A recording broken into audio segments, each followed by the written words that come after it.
मधली सुट्टी. ओपन डेला पेपर्स बरोबर घेऊन पालकांचं विद्यार्थ्यांचं आणि शिक्षकांचं झालेलं डिस्कशन आपण ऐकलं. ओपन डेचं अजून एक ओपन डिस्कशन आता होणार आहे. कारण कायम असं झालं की मी शाळेत गेल्यानंतर मुलं मुली जरा बाजूला घेऊन मला सांगतात की सलील दादा या सरांना आम्ही हे म्हणतो आणि हे सरनं जरा असेच आहेत किंवा या बाई मी सांगणार नाही, तू सांगणार नाहीस ना त्यांना तर मी सांगेन. कारण त्यांना टेन्शन हे असतं की आपण जर आत्ता बोललो तर परीक्षेत. पण आज मिस्त्री सर आणि शैलजा मॅडम या दोघांकडनंही यांना अभय मिळालेलं आहे की तुम्ही विचारा जे हवं ते. त्यामुळे आता प्रश्न घेऊन तयार राहा.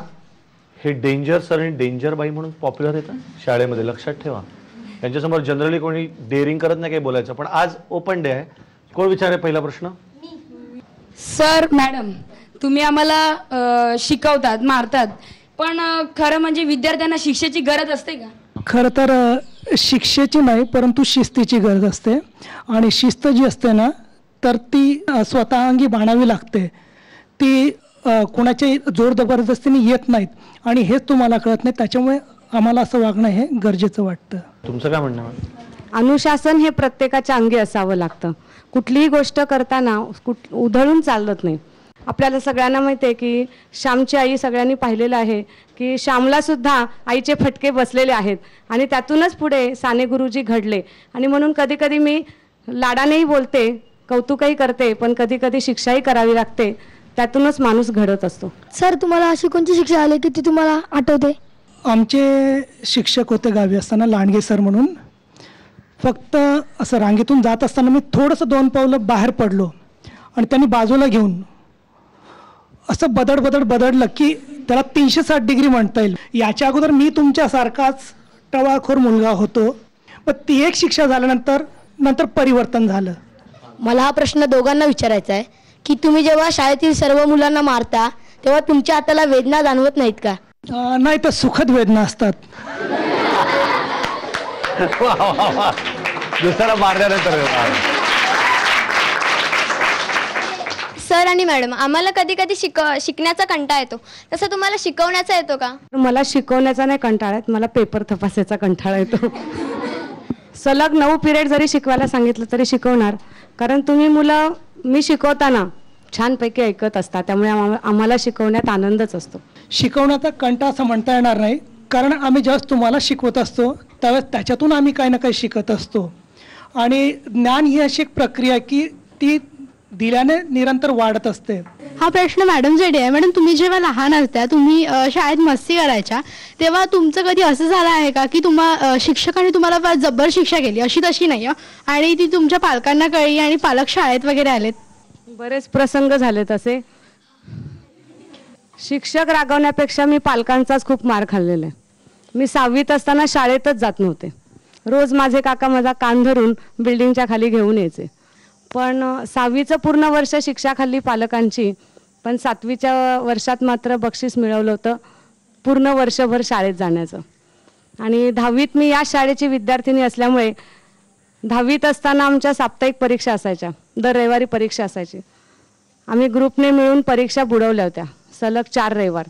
आपलं जे शाळेचं गेट आहे त्या गेटमध्ये तेव्हाच्या मुख्याध्यापकांनी पॉइंटरने शिक्षा केलेल्या होत्या आणि घरी पालकांना बोलवायला सांगितलेलं. सर तुम्ही शिक्षक नाही बनले असते तर दुसरं काय बनणार? PSI. मिस्त्री सर आम्हाला भूगोल शिकवायचे आणि सर सगळ्या मुलांना फळ्यावर जाऊन भारताचा नकाशा काढायला सांगायचे. सर तुम्हाला लहानपणी नकाशा काढायला यायचा? अजिबात नाही. मी सुरुवातीला तुम्हाला सांगितलं की ज्यावेळेस आम्ही शिकवत असतो त्यावेळेस आम्ही शिकत असतो. इथे तुम्हाला शिकवतानाच मी तो नकाशा शिकलो. सर एवढं मारलं का तुम्ही आम्हाला नकाशा आला नाही तर? प्रश्न आता एकदम बाका निर्माण झालाय की जर तुम्हाला शाळेत येत नव्हतं तर आमच्याकडे तुम्ही अशी अपेक्षा कशी करता? आम्ही ज्या चुका केल्या त्या तुमच्याकडून होऊ नयेत हाच आमचा प्रामाणिक प्रयत्न असतो. सर आम्ही कॉपी केली तर आम्हाला वर्गाच्या बाहेर काढतात. तर तुम्ही कधी कॉपी केली का शाळेच्या दिवसात? मी अजिबात कॉपी केली नाही आणि तशी करण्याची गरजही नसते. कारण आपण वर्षभर जे काही वाचतो किंवा जो काही अभ्यास करतो ते आठवून लिहिलं तेच उत्तर असतं. त्याच्यामुळे कॉपी करण्याच्या भानगडीत तुम्ही पडू नका आणि करण्याची आवश्यकता नसते. आज मधली सुट्टीच्या निमित्ताने या मुलांना फारच एक वेगळी संधी मिळाली की सगळ्यात स्ट्रिक्ट शिक्षक जे शाळेतले त्यांना वाटतात त्यांना बिनधास्त प्रश्न विचारता आले. तर तुम्ही फार नशीबवान आहात की असे शिक्षक आहेत की ज्यांनी तुम्हाला प्रश्न विचारून दिले. बरोबर आहे की नाही? त्यामुळे मधली सुट्टीसाठी आणि या शिक्षकांसाठी एकदा सॉलिड टाळ्या झाल्या पाहिजे. अगदी लहानपणापासूनची माझी एक खूप आवडीची गोष्ट म्हणजे गोष्ट ऐकणं. लहानपणी माझे आजोबा गोष्ट सांगायचे, आई सांगायची, नंतर शाळेतले आमचे मित्रमैत्रिणी गोष्ट सांगायचे, शाळेतल्या बाई सांगायच्या. आता शाळा मागे पडली, कॉलेज मागे पडलं, तरी आज मला कोणी भाषणामध्ये या निमित्ताने एक गोष्ट सांगतो असं म्हटलं की माझे डोळे वटारले जातात. कारण गोष्ट ऐकणं ही गोष्ट कुठल्याही वयात खूप गोड असते. त्यामुळे आज इथे थोडी मोठी मुलं मुली आहेत, तरी मी एक तुम्हाला छानशी गोष्ट सांगणार आहे. आवडेल तुम्हाला? Very good. आपल्या घरातली गोष्ट आहे. गोष्ट अशी की एक अगदी दुसरी तिसरीतला छोटासा मुलगा असतो. तो घरामध्ये सकाळी सकाळी खेळत असतो, टी व्ही बघत असतो, फिरत असतो आणि त्याला दिसतं की आपले बाबा आंघोळीला गेले तरी मोबाईल फोन बाहेरच ठेवलाय टेबलवर मस्त आपल्या हाताशी. पटकन मोबाईल घेतो. तो म्हणतो चला काय करूया, कीपॅड पण लॉक नाहीये, काय करूया. एक नंबर कुठला तरी फिरवतो. हॅलो, पलीकडनं आवाज येतो. कोण बोलतोय? हा मी चिंटू बोलतोय. असे तो खूप फोन लावतो. एक फोन लावतो तो कुठला तरी एकदम मारवाडी वाणी, हॅलो कोण आहे, पटकन ठेवून देतो. पुढचा फोन लावतो तर हॅलो, पटकन ठेवून देतो. असे तो आपले फोन लावत असतो. तेवढ्यात एक फोन लागतो आणि पलीकडनं देतो हॅलो. हा चिंटू म्हणतो कोण बोलताय तुम्ही? मी बाप्पा बोलतोय. देव. म्हणतो बाप्पा म्हणजे ते आकाशातले? तो म्हणतो हो. तो म्हणतो थांबा मग मी फोन ठेवत नाही. कारण कालच होता सांगत पप्पा, तिकडे आलेत आमचे आप्पा. एक तर त्यांना धाडून दे, नाहीतर फोन जोडून दे. तुला सांगतो अगदी स्पष्ट, अर्धीच राहिले आमची गोष्ट. त्यांना म्हणा येऊन जा, गोष्ट पुरी करून जा. म्हणले होते जाऊ भूर, एकटेच गेले केवढे दूर. डिटेल सगळा सांगतो पत्ता, तिकडे पाठव आमचे आप्पा. बाप्पा बोला राव, सांगतो माझं नाव गा. असं म्हणल्यावर पलीकडनं काहीच आवाज येत नाही. मग हिरमुसून परत म्हणतो कसले नाव नि कसला गाव. रॉंग नंबर लागला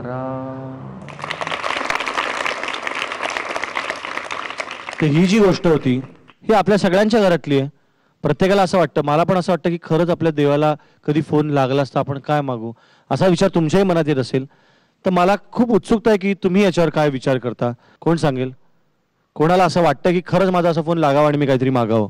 आमच्या वर्गात एक संकेत नावाचा एक मुलगा आहे. तर त्याला ऐकता पण येत नाही, बोलता पण येत नाही. तो चांगला अभ्यास पण करतो, चांगल्या अभ्यासात मार्क पण पाडतो. तर माझा जर परमेश्वराकडे फोन लागला तर मी त्याला हीच मागणी करेल, त्याला ऐकता पण येऊ दे आणि बोलता पण येऊ दे. क्या बात आहे. माझी अशी प्रार्थना आहे की तुला फोन लागावा परमेश्वराचा. माझ्याकडनं समजा परमेश्वराला फोन लागला तर मी परमेश्वराकडे एवढंच मागेल की माझ्या पप्पांना मला दे वापिस. देतील फोन लागला तर, हो की नाही?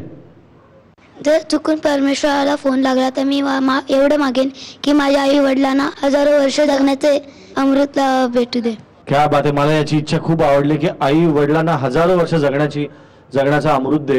कारण त्याचं उत्तर आपण ऐकलं, तो किती मिस करतोय त्याच्या वडिलांना. मी पण माझ्या वडिलांना खूप मिस करतो. पण यांनी काय मागितलं की हे मिस मला करायची कधी वेळच येऊ नये. ही आपली जी घरातली नाती असतात त्याच्यावरची ही गोष्ट होती. तर मला असं वाटतं की आपण आपले आजी आजोबा, आई वडील, मामा मामी, काका काकू ही सगळी नाती खूप जपायला पाहिजेत. म्हणून मी तुम्हाला ही गोष्ट सांगितली. कारण या वयामध्येच तुम्हाला ही सवय लागली, नात्याचं महत्त्व कळलं, तर पुढे जाऊन तुम्ही चांगले आई वडील स्वतः व्हाल आणि चांगले आजी आजोबा व्हाल. आणि आता वेळ आहे फ्रुटी संगे मधुर आणि खटा आठवणींची. मधली सुट्टी कार्यक्रमांनी सगळ्यांना आपल्या शाळेतले दिवस आठवत आहेत. अनेक जणांनी पत्र पाठवून त्यांच्या शाळेच्या आठवणी आम्हाला पाठवल्यात. ज्यातली ही एक खूप गोड आठवण आहे. ही आठवण पाठवली Akanksha Takle, New English School Pune या मुलीने. तिने असं लिहिलंय की मी शाळेत असताना आम्हाला बाईंनी भूतदया या विषयावर खूप मोठं व्याख्यान दिलं होतं. त्यामुळे माझं प्राण्यांवरचं प्रेम खूप वाढलं. त्यामुळे एक दिवस रस्त्यातून जाताना एक बोकड समोर आल्यानंतर मी त्याला खाली वाकून नमस्कार केला बोकडाला. आणि त्याचा परिणाम म्हणून ते बोकड माझ्या मागे धावू लागले.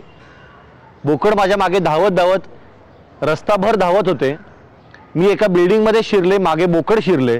जिन्यावरनं मी वर गेले, बोकडही जिन्यावर आले. 3ऱ्या मजल्यापर्यंत मी पळत गेल्यानंतर बोकड तिथपर्यंत मागे आले. एका बाईंना माझी कीव आली. त्यांनी दार उघडलं आणि मला पटकन आत घेतलं म्हणून मी वाचले. यानंतर मी भूतदया या विषयावरचा माझा विचार बदलला. मला असं वाटतं की हा शेवट एकदम गडबडीत मी त्या बाईंनी मला आत घेतले त्यामुळे बोकड वाचले असं वाचलं होतं, पण ही मुलगी खरंच वाचली. तर ही शाळेतली फार गोड आठवण आहे, कारण शाळेत आपण एखाद्या गोष्टीवर इतका पटकन विश्वास ठेवतो. तर तुम्ही पण तुमच्या अशा काही गोड आठवणी असतील आम्हाला लिहून पाठवा. शाळेत केली जाणारी शिक्षा या विषयावर आत्ताची सॉलिड चर्चा आपण ऐकली सगळ्यांनीच, विद्यार्थ्यांची, शिक्षकांची. तुम्हाला याच्याविषयी काय वाटतं? खरंच शिक्षा करायला हवी का?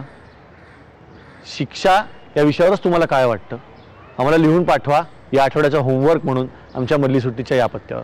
मधली सुट्टी 135 continental building, doctor Annie Besant road, Worli, Mumbai 400018. मधली सुट्टी @ZNetwork.com, झी मराठी @ZNetwork.com.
मधली सुट्टी